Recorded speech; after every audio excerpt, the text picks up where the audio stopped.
તારે પાપસ્થાનક સમજવા હતા ને, 18 પાપસ્થાનક, હે ને? તો આપણે પ્રાણાતિપાત એટલે પ્રાણનો અતિપાત, છૂટું કરો. પ્રાણનો અતિપાત એટલે પ્રાણનો ઘાત કરવો, હા, કોઈ જીવને મારવું. એ સિવાય બી એટલે એને હિંસા કહેવાય. હિંસા, જૂઠ, ચોરી, દુરાચાર, વ્યાભિચાર, ક્રોધ, અભિમાન, માયા, કપટ, છલ પ્રપંચ, ખૂબ લોભ કરવો, ચાડી ચુગલી કરવી, પછી ક્લેશ એટલે ઝઘડા કરવા. ના ના, પ્રણાતિપાતનો મતલબ માયા અને લોભ નથી.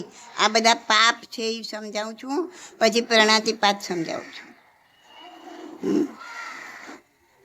ક્લેશ કરવો, કસાય કરવો, કલહ એટલે ઝઘડા કરવા, કંકાસ કરવો, કોઈના પર આક્ષેપ મૂકવો, પછી અભ્યાખાન, સંગ્રહ, પરિગ્રહ, ઈર્ષ્યા, દ્વેષ, કોઈની નિંદા કરવી, મિથ્યાત્વ, આ બધા આ અનેક પ્રકારના આવા પાપો છે. એ બધા પાપને ભેગા કરીને ભગવાને 18 સ્થાનમાં મૂકી દીધા, 18 વિભાગમાં. અને 18 વિભાગમાં દુનિયાના બધા જ પાપોનો સમાવેશ થઈ જાય. કોઈ પાપ એવું 19મું બાકી નથી રહેતું કે જે આ 18 પાપસ્થાનકમાં એનો સમાવેશ થયો હોય નહીં. આ તમે 2-4 નામ આપ્યા પાપના. આવા અનંત પાપો છે એ બધાનો સમાવેશ આ 18 પાપસ્થાનકમાં થઈ જાય છે. સમજણ પડી? અને આ બધા પાપોનું આચરણ માનવી તો રાત દિવસ કરતો જ હોય છે. પ્રતિ દિવસ એટલે દરરોજ કરતા હોય છે. કોઈ બીજા પાસે કરાવતા હોય છે, અને ઘણા કદાચ જાતે ન કરતા હોય છતાં બીજા પાસે કરાવતા બી ના, પણ બીજા જે પાપ કરતા હોય ને એને બહુ સારું માનતા હોય, એમના કરેલા પાપની ખૂબ પ્રશંસા કરતા હોય, એપ્રિશિએટ કરતા હોય, અનુમોદના કરતા હોય. એવી રીતે આ બધા પાપો જે રોજિંદા જીવનમાં માણસ કરતો હોય છે અને એનું ફળ પણ ભોગવતો હોય છે. કર્યું, કરાવ્યું અને અનુમોદવું એ ત્રણેયના પાપનું સેમ હોય છે. હા, એમ કહેવામાં આવે. અને પુણ્યનું પણ સેમ હોય કે પુણ્યનું અલગ હોય? પુણ્યનું પણ હોય, પણ જેવું પાપનું હોય એવું પુણ્યનું હોય. અગર પાપનું સેમ હોય તો પુણ્યનું પણ સેમ જ હશે. તો પુણ્ય અગર મેં 28 કરી અને મને કોઈ ખાલી એની અનુમોદના આપી તો એનું થોડી સેમ પુણ્ય લાગે. એ અનુમોદના અલગ છે. અનુમોદના એટલે કેટલું અંતરથી, ભાવથી એની ખૂબ સેવા કરવા તત્પર હોય, એ આખી વસ્તુ જ અલગ છે. આ તો ખાલી સમજાવવા માટે કીધું છે. અને કંઈ માસક સમન કરે ને એની અનુમોદના કરે એટલે સામેલાને માસક સમનનું પુણ્ય મળી જાય એવું ના હોય, એવું ના હોય. પણ એમાં પુણ્યમાં થોડો ભાગીદાર ખરો કે જે એને આ સારું લાગ્યું. તો પછી કોઈ કરત જ નહીં ને, બધા અનુમોદના જ ના કરે, એવું ના હોય. ને આપણે તો અનંત ભાવો વીત્યા, અનંત કાળ વીત્યો, અને એમાં પાપ પણ અનંત ગણા કર્યા. તો આ બધું જોતાં એમ આપણને સ્પષ્ટ ખ્યાલ આવી જાય કે જીવ પાપના સંસ્કારોથી જ રંગાયેલો છે. કારણ કે કેટલા પાપો અનંત ગણા કર્યા છે અને અનંત ગણા કરી રહ્યા છે. એટલે આ જીવ પર શેના સંસ્કાર વધારે પડી ગયા છે? પાપના જ. એટલે તો ઘડી પાપ થયા જ કરે છે ને. આદત પડી ગઈ જીવને. પાપ કરવાનું એક વ્યસન થઈ ગયું, જબરજસ્ત વ્યસન, જબરજસ્ત સંસ્કાર પડી ગયા પાપના. અને પાપ ધોવાની તો વાત જ નથી પાછી. તો પાપ કરવાની આ વૃત્તિ, આ જે ઈચ્છા છે એને લીધે અને પૂર્વજન્મના સંસ્કારને લીધે હવે જે આગામી ભવ થાય એમાં પણ પાપ થતા જ જાય. ને પાપોની પ્રવૃત્તિથી જે કર્મ બંધાય તે ઉદયમાં આવે એટલે ફરી પાછો પાપ કરાવે. આ રીતના આપણો કર્મબંધ પડ્યા જ કરે અને આપણા પાપનો અંત આવતો નથી અને 84 ગતિમાં આપણે ભ્રમણ કર્યા કરીએ છીએ. હવે જુઓ, એટલે પ્રાણનો અતિપાત નહીં કરવો, પ્રણાતિપાત, તો જીવોની દયા કરવી. બરાબર? તો આપણે 2-4 તમને આ બધું ઊંડા તત્વજ્ઞાનમાં થી થોડોક બહાર કાઢીને થોડીક વાર્તા રૂપે કહું કે તમને ગમે અને સમજણ પડે અને અંદર ઉતરે, બરાબર. તો એક સજાય છે, જીવદયાની સજાય. તો સજાયની 2-4 લાઈન કહેતી જઈશ અને એમાં આવતી વાર્તા સમજાવતી જઈશ તમને. તો એમ કે છે જીવદયાની સજાયમાં કે ચતુર નર જીવદયા ધર્મસાર, જેથી પામીએ ભવનો પાર. ચતુર નર જીવદયા ધર્મસાર, એટલે કે ધર્મનો સાર જ ઈ છે કે જીવદયા. તો હે ચતુર નર, હે હોશિયાર. ચતુર એટલે બોલી ગઈ પછી પૂછી. હોશિયાર છે તું નર, અને તું સમજ કે ભવનો પાર પામવો હોય તો આ જીવદયા ધર્મ જ એનો સાર છે. પછી પેલી વાત કે છે કે ગજ ભવે સસલો ઉગર્યો રે, કરુણા રસાણી અપાર. શ્રેણિકને ઘેર ઉપન્યો રે, અંગજ મેઘ કુમાર. ચતુર નર જીવદયા ધર્મસાર. ચતુર નર જીવદયા ધર્મસાર. વીરવાની વાણી સુણી રે, લીધો સંજમ ભાઈ. વિજય વિમાને ઉપન્યો રે, સિદ્ધ સે મહાવિદેહ મજાર. ચતુર નર જીવદયા ધર્મસાર. તો આ સજાયમાં આ રીતના એક ઉદાહરણ દ્વારા એ સમજાવવાનો આપણને પ્રયત્ન કર્યો છે કે આ જીવદયા ધર્મ કલ્પવૃક્ષ જેવું છે. જેમ વૃક્ષ હોય ઘટાદાર કે કલ્પવૃક્ષ હોય, એના નીચે કોઈ માણસ બેસે તો એના જીવને સાતા લાગે, શાંતિ પામે. એમ આ જીવદયા રૂપી કલ્પવૃક્ષની છાંવમાં કોઈ પણ જીવ સાતા પામે છે. અને જો આ જીવદયા ધર્મનું કાયમ પાલન કરવામાં આવે, સેવન કરવામાં આવે તો એ ધર્મ મુક્તિ અપાવનાર છે. હવે આમાં પહેલી દ્રષ્ટાંત આપ્યું છે મેઘકુમારનું. ખબર તમને મેઘકુમાર દ્રષ્ટાંત સાંભળેલું છે? તો મેઘકુમારના ભવના આગળના ત્રીજા ભાવ, મેઘકુમાર ભાવ, એના આગળનો ભાવ, એના આગળના ભાવ. તો ત્રીજા ભાવે મેઘકુમાર વૈતાઢ્ય પર્વતની ભૂમિમાં 6 દાંતવાળો હાથી હતો. એ હાથીને કેટલા દાંત હતા? 6. 3 આ સાઈડ ને 3 આ સાઈડ. એક વખત વનમાં દાવાનળ લાગ્યો. દાવાનળ એટલે વન એટલે ફોરેસ્ટ ફાયર. જંગલમાં, હા, ફોરેસ્ટ ફાયર. દાવાનળ એટલે ફોરેસ્ટમાં આગ લાગી. કોઈ 2 ઝાડની ડાળીઓ કે કોઈ અથડાય, લાગ થાય ને પછી ધીમે ધીમે બધું સળગવા માંડે જોરદાર.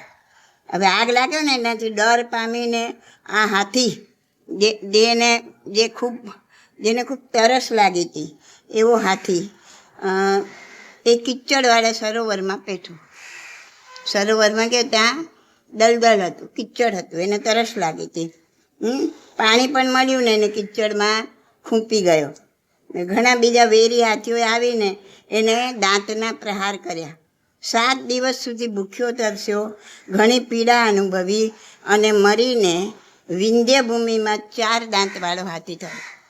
6 દાંતવાળો હાથી હતો, કાદવમાં ખૂંપી ગયો, પાણી પણ મળ્યું નહીં. બીજા હાથીઓએ બહુ એને દાંત માર્યા, હેરાન કર્યો અને 7 દિવસ પછી મરીને હવે 4 દાંતવાળો હાથી થયો. હવે આગળ જુઓ શું થાય છે. હવે એ જ્યાં વિંધ્ય ભૂમિ એટલે જે જગ્યાએ ઓલો હતો વૈતાઢ્ય પર્વતની ભૂમિ અને આ છે વિંધ્ય ભૂમિ. તો ત્યાં પણ આવો અગ્નિ લાગેલો જોયો એને. અને જાતિ સ્મરણથી પૂર્વભાવ જોયો. એને જાતિ સ્મરણ જ્ઞાન થયું, આવો અગ્નિ પહેલાં મેં જોયેલો છે, અંદર કાંઈક ઉહાપોહ થયો અને એને જાતિ સ્મરણ જ્ઞાન થયું. આપણે માણસને નથી થતું પણ હાથીને થયું. આપણે ઝંખીએ છીએ, હાથીએ કાંઈ ઈચ્છ્યું નહોતું. એને તો જાતિ સ્મરણ જ્ઞાન એટલે શું એ ખબર નથી. ના, એટલે જે થવાનું હોય ને, જે લખેલું હોય બધું ઓટોમેટિક થાય જ છે, તમે ઈચ્છો કે ના ઈચ્છો. તો ઈચ્છી ઈચ્છીને આપણે તો ઉપરથી એને દૂર ધકેલી દઈએ છીએ. એને પોતાનો પૂરો ભાવ જોયો એટલે દાવાનળથી એને પણ ડર લાગી, એકવાર આવું થયું હતું. તો એણે શું કર્યું, 1 યોજન પ્રમાણ ભૂમિ, એટલી મોટી જગ્યા, 1 યોજન જેટલી, એટલી ભૂમિની અંદરથી એણે તણખલા છે, ઘાસ છે, લીલા અંકુરો છે, લાકડા છે, એ બધું ઉપાડીને દૂર ફેંકી દીધું. એટલી ભૂમિ એકદમ ચોખ્ખી કરી નાખી. કેમ? હા, એમાં આગ આવે નહીં, સ્પ્રેડ ન થાય, કાંઈ છે જ નહીં બળવાનું. તો આગ ક્યાંથી આવશે અંદર? અરે મને આ સ્ટોરી કદાચ ખબર છે. તો પાછો એકવાર ફરીથી દાવાનળ પ્રગટ્યો. એ વખતે એ હાથી એટલે કે આ મેઘકુમારનો જીવ પોતાના પરિવાર સહિત 1 યોજન ભૂમિવાળા આ મંડપમાં આવીને ઊભો રહી ગયો. બીજા બધા ઘણા બધા જંગલના પ્રાણીઓ હતા ને, એ પણ ત્યાં આવ્યા. એ વખતે હાથીએ શરીર ખણવા માટે 1 પગ ઊંચો કર્યો.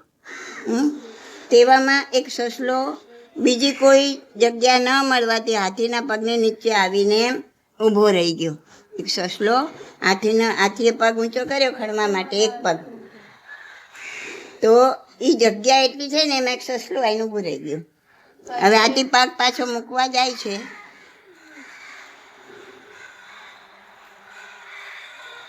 તો હાથીએ સસલાને જોયો. એને સસલા પર દયા આવી કે હું પગ નીચે મૂકીશ તો બિચારો સસલો ચગદાઈને મરી જશે. જુઓ, તિર્યંચના ભાવમાં પણ કેટલી જીવદયા. ને આપણે મનુષ્યો જીવતે જીવ સસલાના વાળ ખેંચી કાઢીએ, એની આંખમાં શેમ્પૂ નાખીએ, એનું આપણે પરીક્ષણ કરીએ. આ શેમ્પૂ આપણે વાપરીએ છીએ ને જે બધા, એ પરીક્ષણ કોના આંખમાં થાય? સસલાની આંખમાં નાખીને.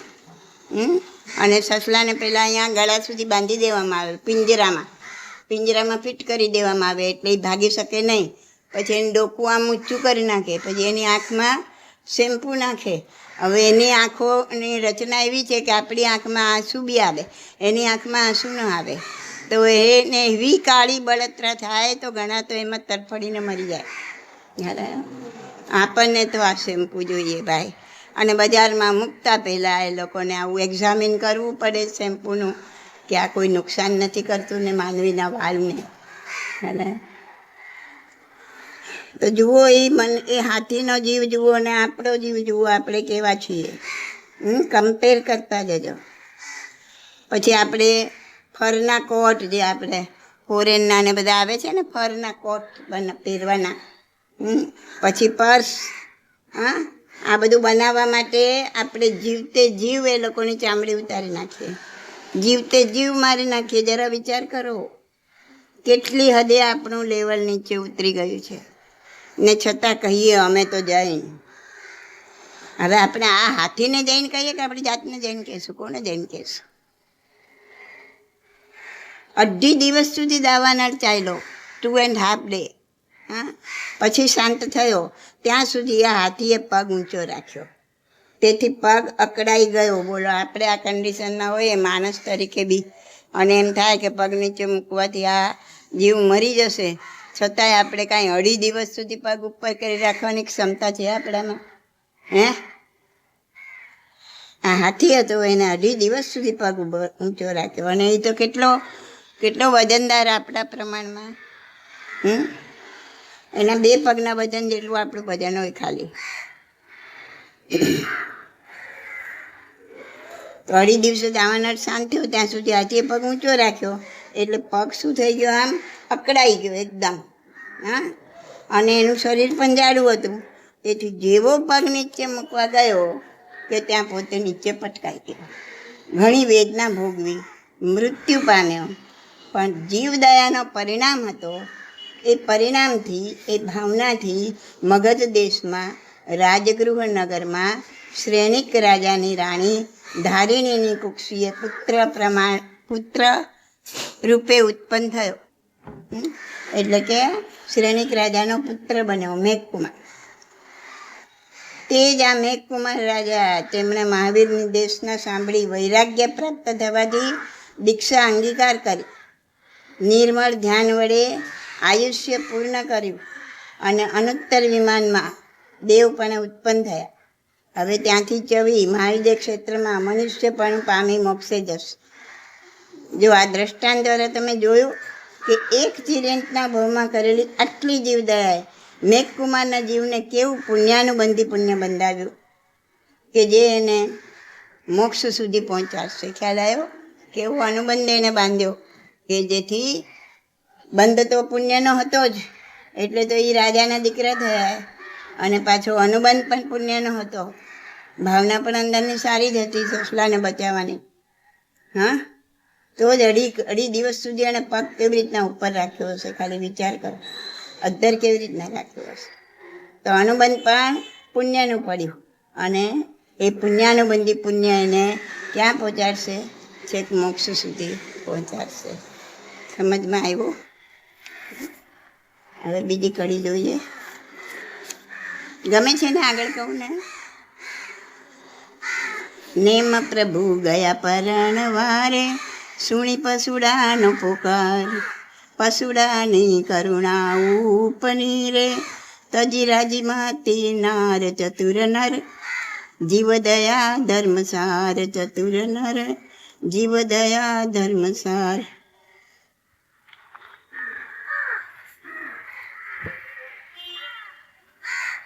આ બીજું દ્રષ્ટાંત છે, પણ પેલું દ્રષ્ટાંત જે હાથીનું આપણે જોયું ને એને હજી જરા આપણે ડીપમાં જોઈ લઈએ, પછી આ બીજું દ્રષ્ટાંત મને કરું.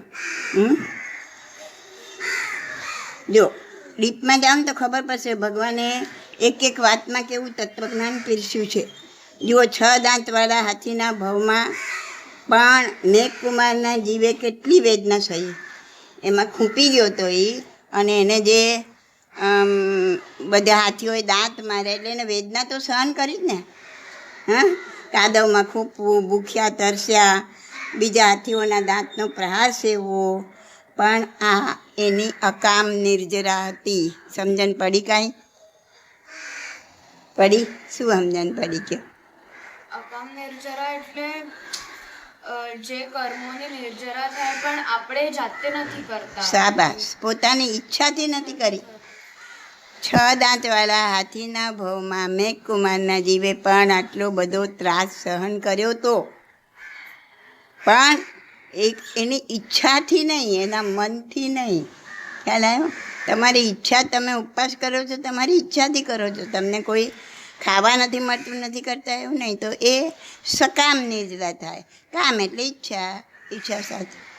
ખ્યાલ આવ્યો? અને ક્યાંક એવામાં ક્યાંક ફસાઈ ગયા કે તમને ખાવા નથી મળતું અને આખો દી ભૂખે રહેવું પડ્યું, તો એ ઉપવાસ તમારી અકામ નિર્જરા. એમાં હાથીએ ખૂબ દુઃખ તો સહન કર્યું, ત્રાસ તો સહન કર્યો, હા, પણ એ એની કેવી હતી? અકામ નિર્જરા હતી. આ બહુ સમજવા જેવું છે. તેથી તેની ઈચ્છાથી એને સહ્યું નહોતું, તો ફરજિયાત સેવું પડ્યું એટલે સહ્યું. માટે આટલું બધું સહન કરવા છતાં તેને તિર્યંચપણું જ પાછું મળ્યું. હાથી મરીને પાછો હાથી જ થયો. પાછો હાથીનો જ ભાવ. ઈચ્છા રહિત એટલે ઈચ્છા વગર, અને આર્ત ધ્યાન સહિત એટલે આર્ત ધ્યાન સાથે જે સહન કર્યું તેનું પરિણામ તિર્યંચ ગતિ આવી. જ્યારે એનો જ જીવ, જ્યારે 4 દાંતવાળા હાથીના ભાવમાં મેઘકુમારના જીવે જે સહન કર્યું તે પોતાની સ્વેચ્છાએ કર્યું. એ પગ નીચે મૂકી શકતો હતો, સસલું મરે તો મરે, એનું શું જતું હતું? પણ એને દયા આવી અને એને પોતાની ઈચ્છાથી એને પગ ઊંચો રાખ્યો. સહન તો આ ભાવમાંય કર્યું ને સહન તો પહેલા ભાવમાંય કર્યું, પણ આ સ્વેચ્છાએ કર્યું. એટલે સકામ નિર્જરાથી. હવે સકામ અકામ યાદ રાખજો. હા, જેનાથી કેટલાય કર્મોનો ભૂક્કો બોલાઈ ગયો એ 2.5 દિવસમાં તો. અને પાછું ક્ષમતા ભાવે સહન કર્યું, જેથી સદગતિ મળી, માનવ ભાવ મળ્યો. શાસ્ત્રમાં કહે છે કે 1000 વર્ષ અકામ નિર્જરા કરતાં જેટલા કર્મ ન ખપે એટલા 1 દિવસની સકામ નિર્જરાથી ખપે. 1000 વર્ષ સુધીમાં ન ખપે એટલા 1 દિવસની સકામ નિર્જરા. સકામ નિર્જરા એટલે ખાલી ધ્યાન અને બધું નહીં.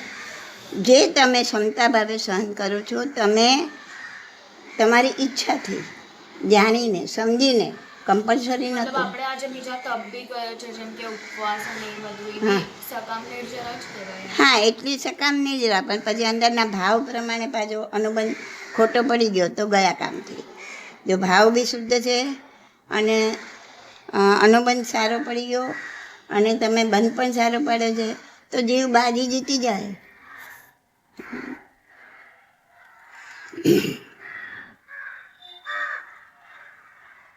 તો શાસ્ત્ર કહે છે કે 1000 વર્ષ સકામ નિદ્રા કરતાં જેટલા કર્મ ન ખપે તેટલા એક દિવસની સકામ નિદ્રાથી ખપી જાય.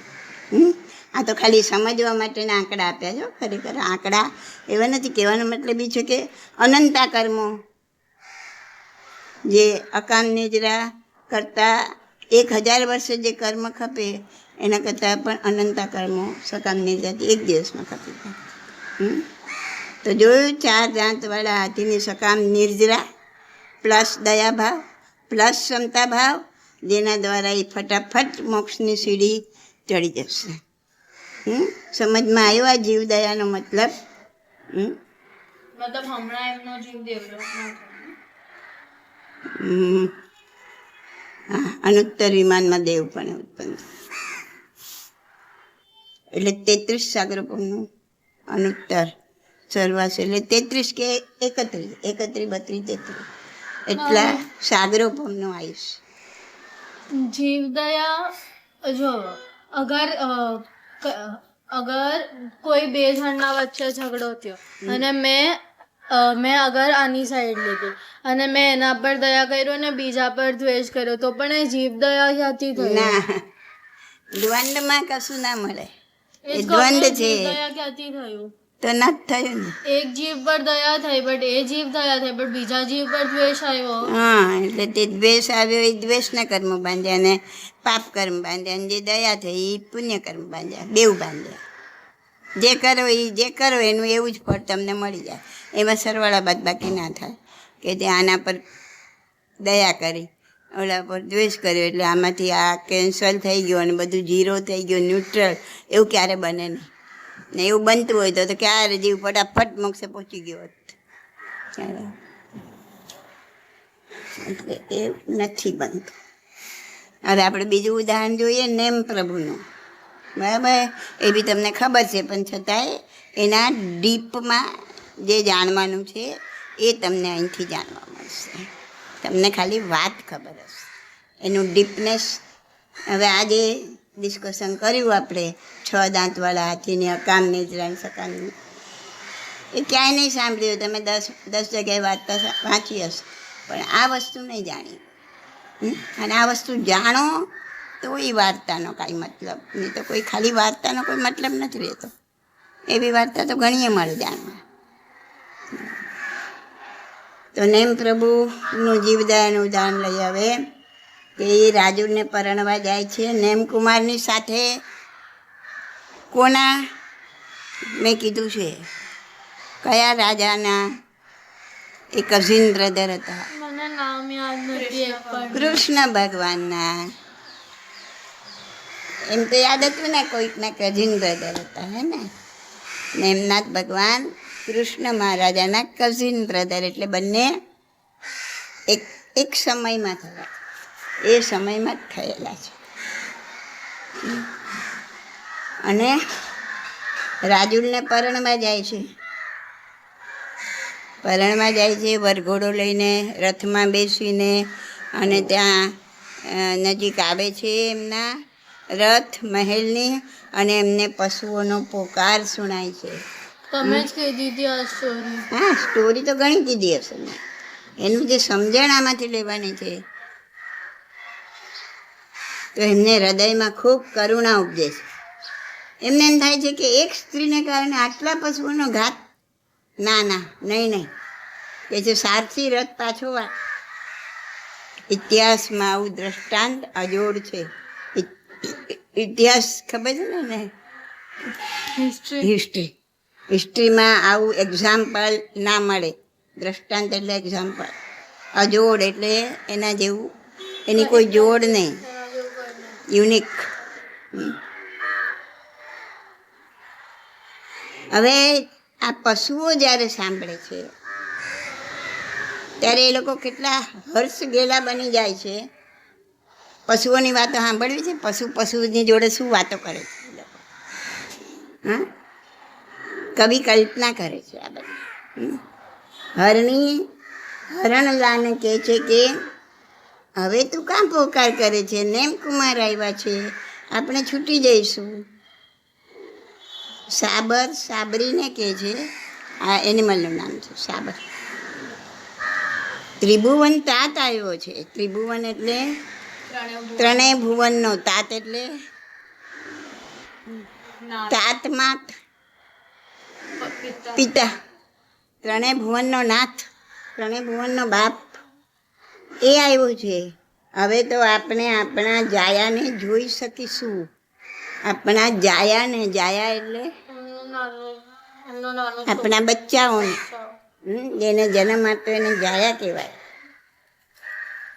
હવે રોજડીને કહે છે, આ બી એનિમલ છે રોઝ. એ કહે છે કે દયાળુ દેવ આવ્યો છે. હવે ઘડી ઊંચી નીચી નહીં થા, ખુશ થા, દયાળુ દેવ આવી ગયો છે. તો નેમકુમારે તો પશુઓનો પોકાર સુની દયાણી આ બધાને છોડાવ્યા. પણ આપણને એવો પોકાર સંભળાય છે ખરો? જેવો પોકાર નેમનાથને સંભળાયો, એમણે રથ પાછો વાળ્યો, એવો પોકાર આપણને સંભળાય છે ખરો? નથી સંભળાતો. ચીઝની એક કાતરીમાં તાજું જન્મેલું એક વાછરડું પોકાર પાડીને કહે છે કે અમને બચાવો, તમારી સ્વાદની લોલુપતાના ખપ્પરમાં અમને ક્યાં હોમો છો? ગાય માતા આંખમાં આંસુ સાથે કહે છે કે મારા બાળકને જીવવા દો, મારા બાળને જીવવા દો. પણ હે ગાય માતા, તને શું કહું, અમારા કાન પ્લાસ્ટિકના થઈ ગયા છે. એનાથી કોઈ સજીવનો એટલે કોઈ જીવતા પશુ પ્રાણીનો અવાજ પોકાર નથી સુણી શકાતો. એ તો ફક્ત નિર્જીવ એવા ટીવી, ટેબ, મોબાઈલ, લેપટોપનો જ અવાજ સાંભળી શકે છે. બરાબર ને? આ વિચારવાનું છે. આની અંદરથી આને પકડવાનું છે કે આ પશુઓના અવાજ સાંભળીને, પોકાર સાંભળીને નેમનાથે લગ્ન કરવાનું કેન્સલ કર્યું, રથ પાછો વાળ્યો, દીક્ષા લીધી, પશુઓને છોડાવ્યા. હા, પણ આપણને આ પશુઓનો પોકાર સંભળાતો નથી. સવારથી સાંજ સુધીમાં વપરાતી તમારી એક વસ્તુમાં પશુઓ પોકાર પાડી રહ્યા છે. તમારું સાબુ, ટૂથપેસ્ટ, સૌંદર્ય પ્રસાધનો, biscuit, bakery product, jam, jelly, chocolate, ice cream, pizza, pasta, bread, અરે તમારા જૂતા, પર્સ, બેલ્ટ, એક વસ્તુમાં પ્રાણીઓ પોકાર પાડીને કહે છે અમને બચાવો, તમે જે કહેશો તે અમે તમારી સેવા કરીશું, પણ અમને જીવવા તો દો. પણ આ પોકાર આપણા બહેરા કાને અથડાઈને પાછો જાય છે. નેમકુમારની જેમ આપણો રથડો ક્યારેય પાછો વળતો નથી. કાંદા બટાટાની શું વાત કરું, આપણે તો હોંશે માંસાહાર કરતા થઈ ગયા ને પાછા કહીએ અમે તો જઈ.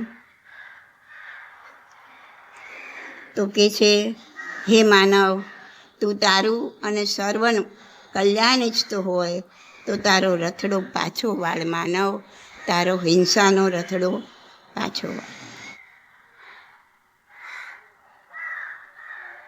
હવે આગળની કડી જોવું. કેટલી થઈ કડી? 4 કડી થઈ ગઈ. ઉદાહરણ 2 છે, કડી 4. પહેલા ઉદાહરણને 2. હવે 5મી કડી. શરણે પારે એવો ઉગાર્યો રે, જુઓ ને મેઘરથ રાય, શાંતિનાથ ચક્રી થયા રે, દયા તણે સુપસાય ચતુર નર, જીવ દયા ધર્મસાર ચતુર નર, જીવ દયા ધર્મસાર. કોનું આવ્યું હવે? શાંતિનાથ દાદા.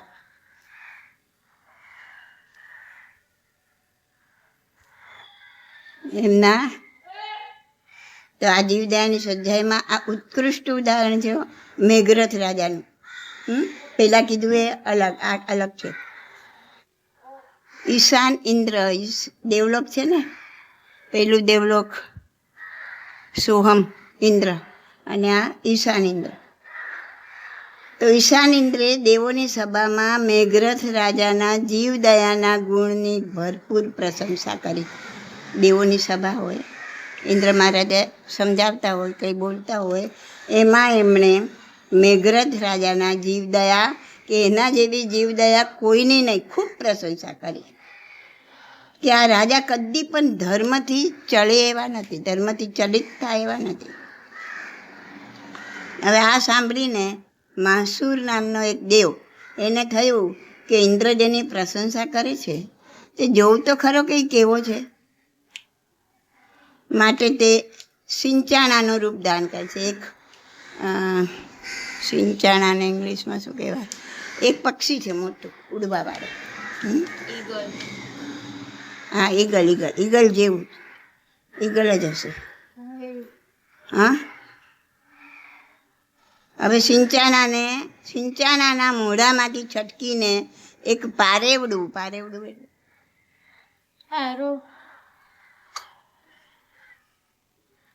આપણે રોજ પારેવડાના દાણા નાખીએ છીએ, કબૂતર. તો એને સિંચાણાની પાછળ પડેલો, એને પકડ્યું હતું, પણ એના મોઢામાંથી છટકીને ભાગ્યું. અને ભાગતું ઉડતું ક્યાં આવ્યું, મેઘરથના ખોળામાં પડે છે.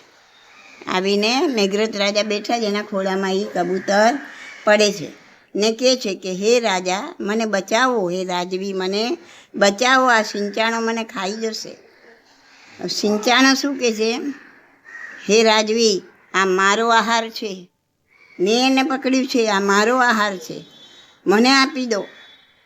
ત્યારે મેઘરાજ રાજા શું કહે છે, લઈ જા તારું પારેવડું, મારે શું કરવું. બરાબર, એવું નથી કહેતા. એ કહે છે કે આ પારેવડું મારા શરણે આવ્યું છે, મારા ખોળામાં પડીને એ મારા શરણે આવ્યું છે કે મને બચાવો.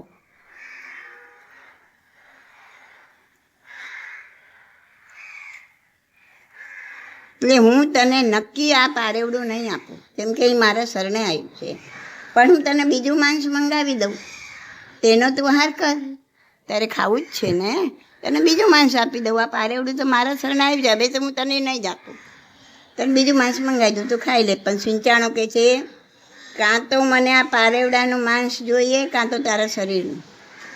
આ પારેવડાના વજન પ્રમાણે ભારોભાર ત્રાજવામાં જોખીને મને તારું માંસ આપ, કાં તો પારેવડાનું આપ, કાં તો તારું પોતાનું આપ, બીજું નહીં, બીજું મન ના જોઈએ.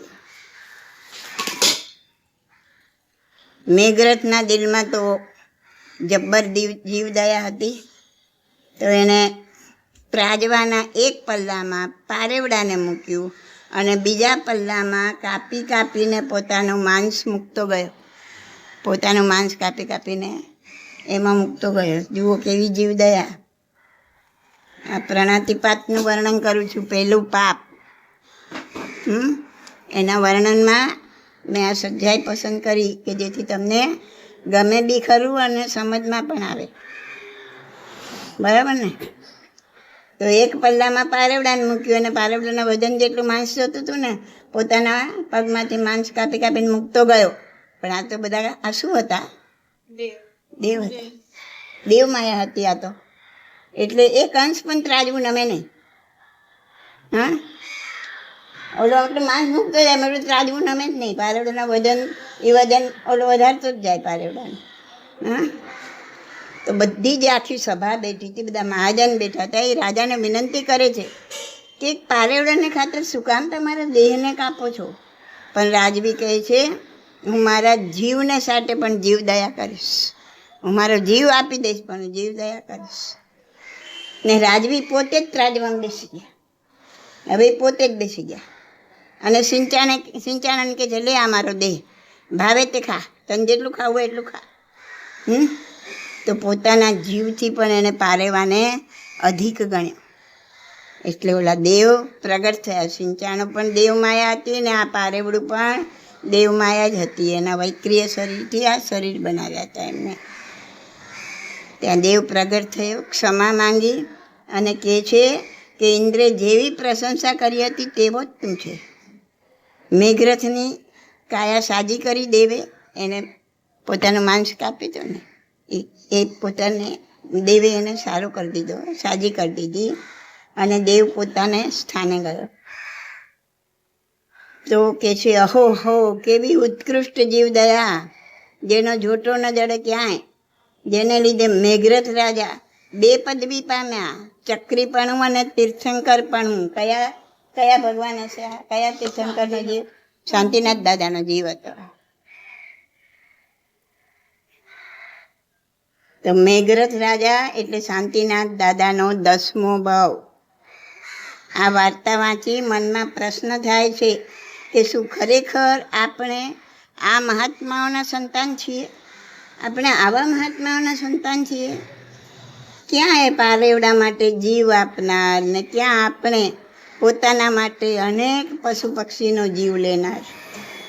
આ ઉત્તરાયણ આવે એટલે કેટલા પારેવડાની પાંખો કાપી, કેટલાના જીવ લીધા. તો ક્યાં આ મેઘરથનો જીવ અને ક્યાં આપણે એમના સંતાન છીએ?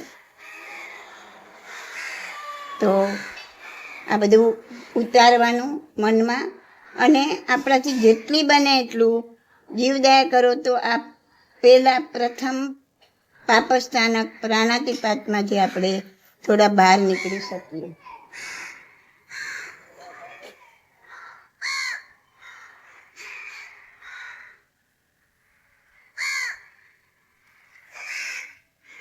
અચ્છા,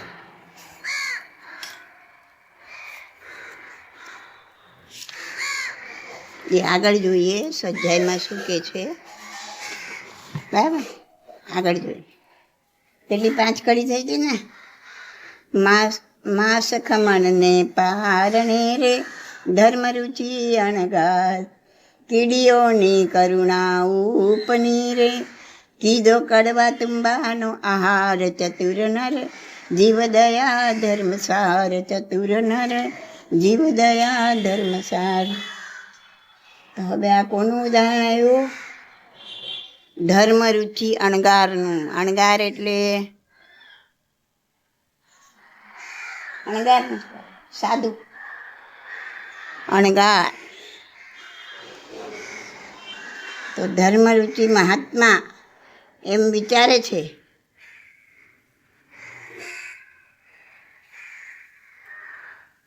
કે આ કડવી તુંબડીનો આહાર જમીન એટલે એ માસક સમણ કર્યું હતું, અને માસક સમણના પારણે એ ભોરવા જાય છે અને કોઈએ ભૂલથી કડવી તુંબડીનો એમને કડવી તુંબડી ભોરાવી દીધી. એટલે એકદમ કડવી, ઝેરી હોય. હવે ખાધું એટલે સાધુ મહાત્માને કેવું હોય કે જે એમાં આવ્યું હોય એમને ખાઈ લેવું પડે, અને ન ખાય તો પછી અમુક જગ્યાએ એને પરઠવી દે અંદર, એ રાખી ન મુકાય. ગટરમાં ન ખાય.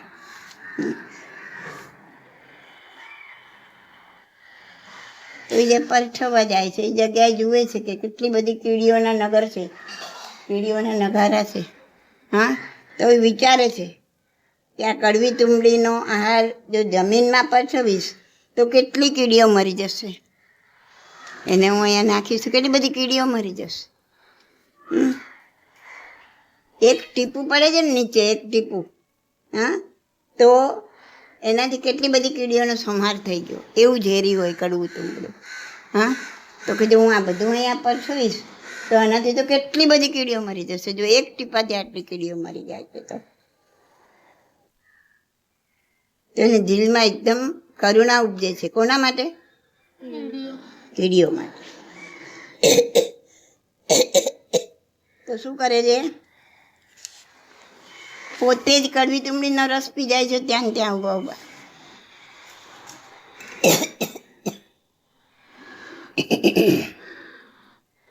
પોતે ક્ષમતા અને ધ્યાનમાં લીન થાય છે. કડવી તુંબડીનો રસ પી જાય, ક્ષમતા અને ધ્યાનમાં લીન થાય છે, અને ત્યાંથી મૃત્યુ પામી સર્વાર્થ સિદ્ધ વિમાનમાં દેવ તરીકે ઉત્પન્ન થાય. ત્યાંથી મહાવિદેહ ક્ષેત્રમાં મનુષ્ય જન્મ પામીને મોક્ષે જશે. આ છે જીવદયાના પરિણામ. અને આપણે માંદાને મારતા પણ અચકાતા નથી. પેસ્ટ કંટ્રોલ તો કરાવવું જ પડે ને, રહેવાય કેવી રીતના આટલા બધા વાંદા હોય. હા, સ્વચ્છતા તો રાખવી નથી. સ્વચ્છતા હોય તો વાંદાની ઉત્પત્તિ ઓછી થાય. એ પણ જીવ છે, એમાં પણ શુદ્ધાત્મા છે. એને વિનંતી કરો, મારે તને મારવા નથી, તારો જીવ મારે લેવો નથી, તું અહીંથી કોઈક યોગ્ય સ્થળે ચાલી જા, નહીં તો હું નહીં તો મારા ઘરના કોઈ બિચારો જીવ લઈ લેશે. તું ડેન્જરમાં છે, તું ભયમાં છે, અહીંથી ચાલી જા. તો જો ખરા અંતરથી પ્રાર્થના હોય ને, અને રોજ રોજ આ પ્રાર્થના જીવને બચાવવાની થતી હોય ને, તો સાંભળ્યું છે ઘણી જગ્યાએથી જીવો ચાલ્યા જાય છે. અને એટલી સ્વચ્છતા રાખો, થોડી પણ ગંદકી ના થવા દો, તો જીવોની ઉત્પત્તિ ઓછી થશે. પણ અંતરના ભાવ તો એવા હોવા જ ના જોઈએ. એક તો કરાવીએ અને ઉપરથી સ્ટેમ્પ મારીએ, કરાવવું જ જોઈએ ને. એટલે જીવાત મરે તો માંદા પડીએ, આપણે મરી જઈએ. હા, તમે મરી જાઓ એનું તમને તકલીફ છે, સામેલો જીવ મરે છે એની તકલીફ નથી. હમણાં મને ફોન આવ્યો હતો ઉત્તમભાઈ, મને કે આપણે કોરોનાના જીવની ખૂબ ખૂબ ક્ષમા માંગવી જોઈએ. કોઈ જન્મમાં આપણે એમને હેરાન કર્યા હશે, એટલે એ આપણને હેરાન કરે છે. આપણે એમની ક્ષમા માંગીએ અને એમને કહીએ તમે ચાલ્યા જાઓ બાય. કેમ કોરોનાની જ ક્ષમા માંગવાનું યાદ આવ્યું? અત્યાર સુધી કેટલાય વાયરસને આપણે દવાઓ લઈ લઈને મારી નાખીએ છીએ. આપણા શરીરમાં જે દવાઓ નાખીએ છીએ એનાથી કેટલાય વાયરસ મરી જાય છે, પણ એની આપણને કોઈ દી ક્ષમા માંગવાની યાદ નથી આવી. કેમ કે એ મરી જાય છે એટલે આપણને કોઈ તકલીફ નથી. પણ આ જીવથી તમને તકલીફ થાય છે, તમને મરણનો ભય ઊભો થયો કે મને લાગી જશે તો હું મૃત્યુ પામીશ, તો આ મરણનો ભય બોલાવે છે તમને કે એની ક્ષમા માંગી. તમારી અંતરની કોઈ જીવ દયા નથી બોલાવતી કે એની ક્ષમા માંગી.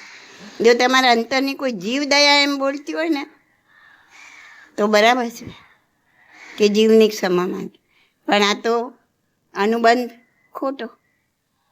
તમને મૃત્યુ ન થાય, તમને આ મરણનો ભય લાગે છે, માટે તમને આ જીવની ક્ષમા માંગવાની યાદ આવી. કેટલાય વાયરસ આપણી અંદર જાય છે અને આપણે એને આરામથી મારી નાખવાની એની દવા લઈએ છીએ, એન્ટીબાયોટિક્સ લઈએ છીએ, અને આપણો આત્મા હલતો પણ નથી.